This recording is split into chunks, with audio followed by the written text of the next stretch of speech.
Ciao a tutti ragazzi e bentornati. Questo video parliamo della dinastia Giulio-Claudia.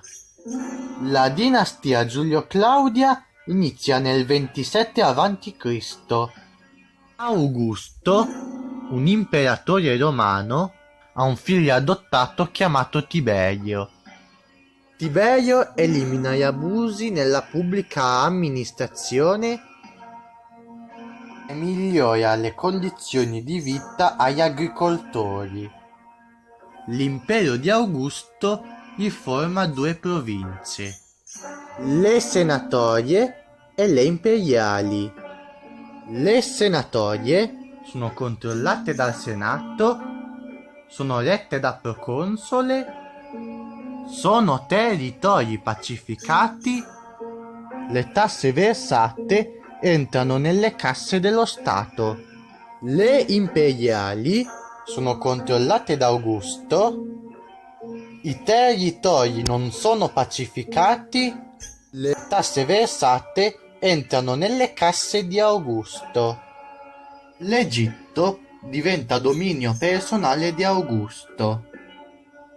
A Roma, Augusto fornisce il grano per la distribuzione gratis di grano alla plebe romana. Augusto garantisce panem et circenses. Nella riforma dell'esercito di Augusto riduce le legioni da 60 a 25, gli organizza una flotta e crea un corpo speciale con 9.000 pretoriani. Scoppiarono rivolte in Italia, rivolte nelle province e rivolte ai confini dell'impero. Il nipote di Tiberio, che si chiama Germanico, gli porta la pace e poi muore improvvisamente. Aumentano gli intrighi. Tiberio si trasferisce e i pretoriani prendono sempre più potere. Durante il principato di Augusto nasce in Palestina Gesù e così nasce il cristianesimo. Tiberio muore nel 37 a.C. e aveva designato come successore Caligola. Il suo nome deriva da una calzatura dell'antica Roma. Queste calzature dell'antica Roma ricordano le pazzie di Caligola. Elegge senatore il suo cavallo. Caligola viene ucciso dai pretoriani. I pretoriani nominano imperatore Tiberio Claudio.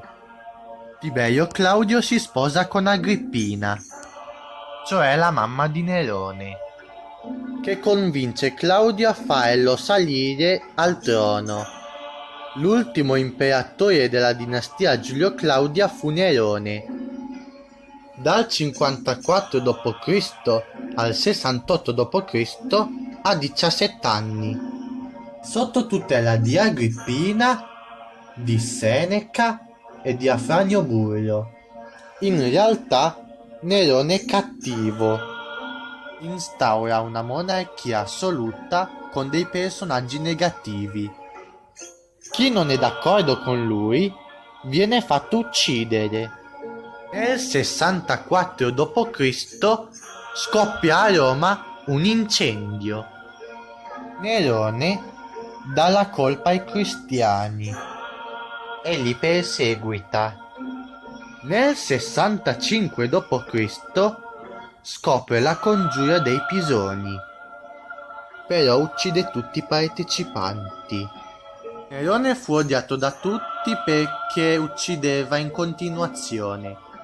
Nelle province scoppiano rivolte e uno schiavo liberato uccide Nerone. E così finisce la dinastia Giulio-Claudia. Nel 69 d.C. inizia la dinastia Flavia, dove 4 personaggi lottano per il potere. Per prima si scontrano Galba e Ottone e vince Ottone. Poi Ottone contro Vitellio, vince Vitellio. Vitellio contro Vespasiano, vince Vespasiano, che è in carica dal 69 d.C. al 79 d.C. Lui è bravo. Lui è il primo imperatore che non appartiene all'aristocrazia romana. Riduce le tasse, fondò i bagni pubblici e costruì il Colosseo. Vespasiano designa erede i suoi figli. Tito fa politica positiva. Succedono 3 gravi disastri. L'eruzione del Vesuvio seppellisce Pompei e Ercolano, c'è un incendio a Roma e c'è pestilenza violenta. Tito muore e passa al potere a Domiziano.